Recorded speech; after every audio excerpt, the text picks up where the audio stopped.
মনে করি যদি সামনে যে বর্ষাকাল, এই বর্ষাকালে যেটা চট্টগ্রাম শহরে এক সময় পানির নিচে পুরো চট্টগ্রাম শহর থাকতো, গত বছর ইনশাল্লাহ আমরা এই নালা এবং খালগুলো ক্লিন করার কারণে 1600 কিলোমিটার নালা আমরা ক্লিন করেছি, আমরা খালগুলো ক্লিন করেছি, যার কারণে গিয়ে আমরা আল্লাহর রহমতে চট্টগ্রামে গত বছর জলাবদ্ধতা 50 থেকে 60% কমিয়ে দিতে পেরেছি ইনশাল্লাহ।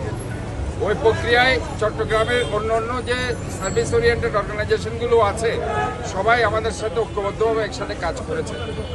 আমরা এইবারও মনে করছি যে আমাদের যে নালাগুলো আছে এবং এই নালাগুলো আমরা দেখছি ম্যাক্সিমাম মানুষকে এত সচেতন করার পরেও তারা ময়লা যত্রতত্র ফেলার কারণে নালাগুলো কিন্তু ভরে গেছে। আমি গত এই 3 দিন যাবৎ নালা উদ্বোধন করেছি, উদ্বোধন করার প্রেক্ষিতে আমি নিজেই সব জায়গায় যাচ্ছি, কি পরিমাণে যে ময়লা নালাগুলো তো আছে সেটা আপনারা নিজের চোখে দেখেছেন।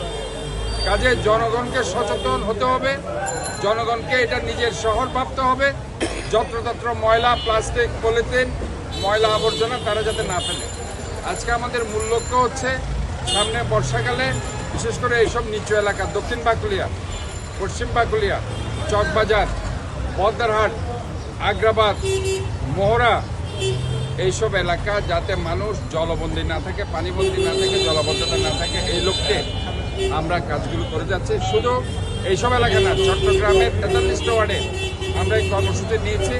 আমাকে দেখতে পাবেন সকাল 9টা থেকে আমি এই কর্মসূচির মধ্যে আছি এবং আমি চাই আমার উপস্থিতির মধ্যে দিয়ে জনগণ তাদের যে সচেতন হওয়ার যে চিন্তাভাবনা সেই জায়গায় এসে তারা কাজ করতে পারবে। অন্ততপক্ষে তারা চিন্তা করবে যে মেয়র যেখানে রাস্তায় নেমে গেছে, আমাদেরকে অবশ্যই এই শহরকে সুন্দর রাখার জন্য, জলাবদ্ধতা মুক্ত রাখার জন্য আমাদেরও দায়িত্ব আছে, আমাদেরকেও কাজ করতে হবে। কাজে এখানে সবাই মিলে আমাদেরকে কাজ করতে হবে। আমি বারবার বলছি এই শহরটাকে ভালোবাসতে হবে। যতক্ষণ না আমি এই শহরের প্রতি নিজের যে দায়বদ্ধতার জায়গায় এসে আমি কিছু করতে না পারবো, ততক্ষণ পর্যন্ত এই শহর পারফেক্টলি জলাবদ্ধতা মুক্ত হবে।